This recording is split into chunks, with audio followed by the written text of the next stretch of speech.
शरीर से लेकर परमात्मा तक के कारण का वर्णन। श्री वशिष्ठ जी कहते हैं, रघुनंदन, भाव और अभाव का तथा दुख रूपी रत्नों का खजाना चित्त ही जो वासनाओं के वश में रहने वाला एक तरह से अनचर है, शरीर का कारण है। प्रतीत होने के कारण सत और विनाशशील होने के कारण असत रूप से ये शरीर समूह एकमात्र चित्त से ही उत्पन्न हुए हैं।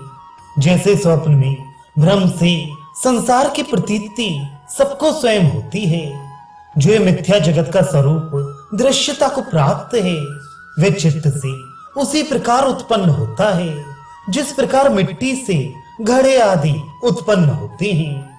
अनेक तरह की वृत्तियां धारण करने वाली इस चित्त रूपी वृक्ष के दो बीज हैं, एक प्राण संचरण और दूसरा दृढ़ भावना। जब शरीर की नाड़ियों में प्राण वायु संचरण करने लगता है, तब वृत्ति में चित्त तत्काल ही उत्पन्न होता है। किंतु जब शरीर की नाड़ियों में प्राण संचरण नहीं करता, तब वृत्ति ज्ञान न होने के कारण उसमें चित्त उत्पन्न नहीं होता। ये प्राण संचरण रूप जगत ही चित्त के द्वारा दिखाई पड़ता है। जिस प्रकार आकाश में नीलता आदि दिखाई पड़ते हैं, राघव जीवात्मा के विषयों के संपर्क से रहित होने पर ही उसका परम कल्याण होता है, ऐसा जानो। किंतु प्रकट हुआ जीव ही तत्काल वह विषयों की ओर रागवश चला जाता है और उन विषयों के भोगों के अनुभव से चित्त में अनंत दुख उत्पन्न होते हैं। जब जीवात्मा वह विषयों से उदासीन होकर परमात्मा के ज्ञान के लिए प्रयत्नशील होता है, तब वह प्राप्त करने योग्य निर्मल परम पद रूप परमात्मा को प्राप्त हो जाता है। श्री राम, जीवात्मा के संकल्प को ही तुम चित्त जानो। उसी चित्त ने इस अनर्थ जाल का विस्तार किया है। योगी लोग चित्त की शांति के लिए योग शास्त्र में बतलाए गए प्राणायाम, प्रत्याहार, धारणा एवं ध्यान रूप योग की युक्तियों के द्वारा प्राण का निरोध करते हैं। विद्वान लोग प्राण निरोध को ही चित्त शांति रूप फल का दाता, उत्तम समता का हेतु और जीवात्मा की अपने वास्तविक स्वरूप सच्चिदानंद घन परमात्मा में सुंदर स्थिति कहते हैं। महाबाहु श्री राम, तीव्र संवेग से आत्मा के द्वारा जिस पदार्थ की भावना की जाती है, तत्काली वह जीवात्मा अन्य स्मृतियों को छोड़कर तदरूप ही हो जाता है।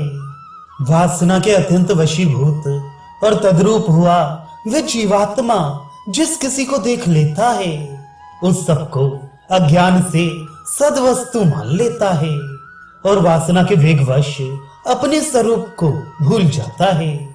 फिर वह वास्तविक आत्मज्ञान से रहित जीवात्मा भीतरी वासनाओं की अभिभूत होकर विश्व से अभिभूत पुरुष की तरह अनेक मानसिक आपत्तियों से व्याकुल रहता है। श्री राम, जिससे देह आदि अनात्मा में आत्म भावना रूप और अवस्तु संसार में वस्तु भावना रूप अयथार्थ ज्ञान होता है, उसको तुम चित्त जानो।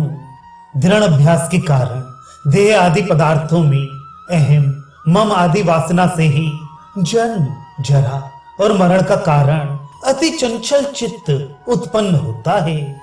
जब निरंतर वासना का अभाव होने से मन से रहित हो जाता है, तब मन का अभाव हो जाता है, जो परम उपरति स्वरूप है। जब जगत रूप वस्तु में किसी पदार्थ की भावना नहीं होती, तब शून्य हृदयाकाश में चित्त कैसे उत्पन्न हो सकता है। श्री राम, मैं तो यही मानता हूं कि आसक्ति से विनाशील जगत रूपी वस्तु में वस्तु तत्व की भावना करना मात्र ही चित्त का स्वरूप है। वह वस्तुओं के स्मरण रूप साधन का अवलंब करने से जो समस्त दृश्य जगत के अभाव की भावना और परमार्थ वस्तु परमात्मा का अनुभव होता है, वह अचित्त कहा जाता है। अतः जिस महामति पुरुष को संस्कार से उत्पन्न विषय रसास्वाद के स्मरण से विषयों में आसक्ति उत्पन्न नहीं होती, उस पुरुष का चित्त अचित रूपता को तथा विशुद्ध सत्य को प्राप्त कहा जाता है।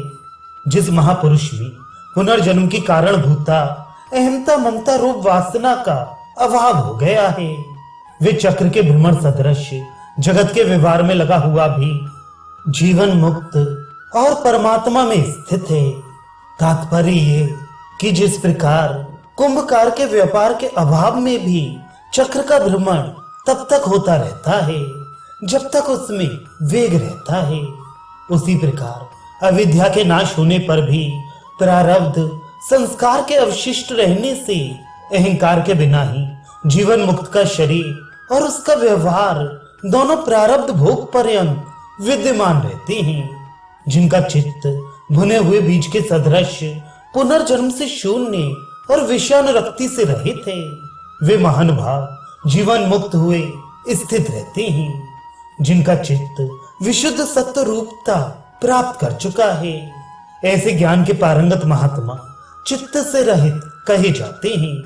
प्रारब्ध का क्षय हो जाने पर वे सच्चिदानंद घन परमात्मा में विलीन हो जाते हैं। वासना का ऊर्ध्वगति स्वभाव होने से वे जीवात्मा के क्षोभकारक कर्म से प्राण स्पंदन का उद्बोधन करती है और उससे चित्त उत्पन्न होता है एवं स्पंदन धर्म वाला होने से हृदयगत राग आदि गुणों का स्पर्श करके प्राण जीवात्मा का उद्बोधन करता है और क्रम से चित्त रूपी बालक उत्पन्न होता है। श्री राम वासना और प्राण स्पंद दोनों चित्त के कारण हैं। उनमें से किसी एक का लय हो जाने पर दोनों का और उनके कार्य चित्त का विनाश हो जाता है। जैसे विधेय मुक्त ज्ञानी का वासना रहित चित्त और प्राण ब्रह्म में विलीन हो जाता है। वासना और प्राण स्पंदन इन दोनों का कारण विषय है, क्योंकि उसी के संबंध से वे दोनों प्रस्फुरित होते हैं। हृदय में प्रिय और अप्रिय शब्द आदि विषयों का चिंतन करके ही प्राण स्पंदन और वासना दोनों आविर्भूत होते हैं। इसलिए विषय ही उन दोनों का कारण है। जिस प्रकार मूल के उच्छेद से वृक्ष तत्काल नष्ट हो जाता है, उसी प्रकार विषय चिंतन का परित्याग करने से प्राण स्पंदन और वासना दोनों ही तत्काल समूल नष्ट हो जाते हैं। रघुनंदन जीवात्मा ही अपनी धीरता का परित्याग करके अपने संकल्प से विषय रूप सा बनकर चित्त का बीज रूप हो जाता है। ऐसा जानू, जिस प्रकार तिल तेल से रहित नहीं है, उसी प्रकार जीवात्मा से रहित कोई भी विषय नहीं है, क्योंकि जीवात्मा सब विषयों में व्यापक है। इसलिए बाहर और भीतर कोई भी पदार्थ जीवात्मा से अलग नहीं है। अपने संकल्प से चेतन जीवात्मा ही प्रस्फुरित होता हुआ स्वयं पदार्थ को देखता है। जिस तरह स्वप्न में अपना मरण और भिन्न देश में स्थिति दोनों अपने संकल्प से ही होते हैं, उसी तरह जागृत कालीन पदार्थ भी जीवात्मा के संकल्प से ही होते हैं। रघुनंदन जिस विवेक अवस्था में अपने पारमार्थिक स्वरूप का अनुभव होता है, वे अपने संकल्प से हुआ स्वस्वरूप अनुभव भी जगत जाल स्वप्न के सदृश ही है, क्योंकि सच्चिदानंद ब्रह्म अनुभव करने वाला, अनुभव करने योग्य और अनुभव इन तीनों से ही रहित है। अतः उस अनुभव को जगत जाल कहना उचित ही है। जैसे बालक को अपने संकल्प से ही प्रेत का और मनुष्यों को स्थानों में पुरुष का भ्रम होता है, वैसे ही संकल्प से उत्पन्न भ्रम से ही चेतन जीवात्मा की पदार्थ रूपता होती है, वास्तव में नहीं।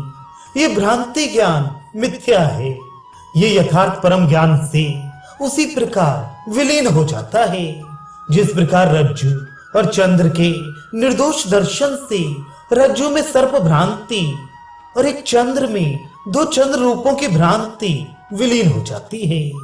पहले देखा हुआ या ना देखा हुआ जो पदार्थ इस जीवात्मा को भासता है, विद्वान को उसे विवेक वैराग्य रूप प्रयत्न द्वारा मिथ्या समझकर उसका बाध कर देना चाहिए। इस जड़ जगत रूप दृश्य का बाध न करना ही इस बड़े भारी संसार के साथ संबंध जोड़ना है, यही बंधन है। तथा इस संसार के संबंध से रहित होना ही मोक्ष है। ये महात्माओं का अनुभव किया हुआ निश्चय है, क्योंकि इस जड़ दृश्य जगत का चिंतन ही जन्म रूप अनंत दुख का हेतु है। और उस दृश्य चिंतन से रहित होकर सच्चिदानंद परमात्मा में स्थित रहना ही पुनर्जन्म रहित अक्षय सुख का हेतु है। वासना रहित होने के कारण अपनी आत्मा में जब किसी पदार्थ की भावना नहीं रहती और वे परमात्मा के स्वरूप में अचल स्थित रहता है, तब जड़ता से रहित विशाल एवं विशुद्ध यथार्थ ज्ञान की प्राप्ति हो जाती है। इसलिए ज्ञानवान फिर कभी संसार में लिप्त नहीं होता। समस्त वासनाओं का अत्यंत अभाव होने पर निर्विकल्प समाधि से परम आनंद रूप परमात्मा की प्राप्ति हो जाती है। संसार के चिंतन से रहित योगी लोग उसी असीम आनंद में नित्य स्थित रहते हैं। इसलिए संसार चिंतन से रहित योगी चलते, बैठते, स्पर्श करते और सूंघते हुए भी जिनमें अक्षय आनंद से पूर्ण और सुखी कहा जाता है। श्री राम, ये जीवात्मा जिसकी भावना करता है उसी रूप में तत्काल परिणित हो जाता है। अज्ञान की भूमिकाओं से मुक्त न होने के कारण जीवात्मा दीर्घ काल बीत जाने पर भी अपना वास्तविक स्वरूप प्राप्त नहीं कर पाता। जीवात्मा ब्रह्म का अंश है, अतः एकमात्र सच्चिदानंद ब्रह्म ही इस जीवात्मा का कारण कहा जाता है। श्री राम, सत्ता के दो रूप हैं, एक तो अनेक आकार वाली व्यवहारिक सत्ता और दूसरी एक रूप वाली वास्तविक सत्ता। अब उनका विभाग सुनो। घटादि रूपों के विभाग से जो घटत्व, पटत्व, स्वत्व, मत्व आदि उपाधिभूत सत्ता कही जाती है, वे नानाकृति व्यवहारिक सत्ता है। जो विभाग से रहित सत्ता रूप से व्याप्त समान भाव से स्थित वास्तविक सत्ता है, वे एक रूपा वास्तविक सत्ता है। जो दृश्य रूप विशेषता से रहित निर्लेप और केवल सत्स्वरूप अद्वितीय महान वास्तविक सत्ता है, उसी को विद्वान परम पद कहते हैं। वास्तव में सत्ता का रूप नाना आकार के रूप में कभी नहीं है, क्योंकि वह कायम नहीं रहता, अतः वह सत्य रूप नहीं हो सकता। सत्ता का जो विशुद्ध एक रूप वास्तविक स्वरूप है, वह कभी नष्ट नहीं होता और ना कभी लुप्त ही होता है। वह नित्य विज्ञानानंद स्वरूप होने से सदा कायम रहता है, उसका अभाव कभी नहीं होता। किंतु जो विभिन्न पदार्थों को उत्पन्न करने वाली विभाग कल्पना नाना रूपता का कारण देखी जाती है, वे विशुद्ध पद रूपा कैसे हो सकती है। श्री राम, सत्ता सामान्य की चरम अवधि रूप जो कल्पनाओं से और आदि अंत से रहित परम पद है, उसका और कोई कारण नहीं है, क्योंकि वही सबका परम कारण है। जिस परम पद में संपूर्ण सत्ताएं विलीन हो जाती हैं, उस निर्विकार परम पद में स्थित पुरुष इस दुखमय संसार में कभी नहीं आता, और वही वास्तव में परम पुरुषार्थी है। वह परमात्मा ही समस्त कारणों का कारण है, उसका कोई दूसरा कारण नहीं है। वही संपूर्ण सारों का सार है, उससे बढ़कर दूसरी सारभूत वस्तु नहीं है। जैसे तालाब में तटस्थ वृक्ष प्रतिबिंबित होते हैं, वैसे ही उस असीम चिन्मय परमात्मा रूप दर्पण में ये सब पदार्थ प्रतिबिंबित होते हैं। उसी आनंद समुद्र पर ब्रह्म से सभी प्रकार के सुख प्रतिबिंबित होते हैं। उस आनंद में परमात्मा में ही संपूर्ण संसार उत्पन्न होता है, स्थित रहता है, बढ़ता है और विलीन हो जाता है। वह परब्रह्म भारी से भी भारी, हल्के से भी हल्का, स्थूल से भी स्थूल और सूक्ष्म से भी सूक्ष्मतम है। वह दूर से भी दूर, निकट से भी निकट, छोटे से भी छोटा और बड़े से भी अत्यंत बड़ा है, तथा सबका प्रकाशक होने से ज्योतियों का ज्योति है। वह संपूर्ण वस्तुओं से रहित और सर्व वस्तु रूप है। वही सत्य और असत्य है, वही दृश्य और अदृश्य है, वे अहमता से रहित और अहम स्वरूप है। श्री राम वास्तव में वही विशुद्ध जरा रहित परमात्म तत्व है। उसकी प्राप्ति होने पर चित्त परम शांत हो जाता है।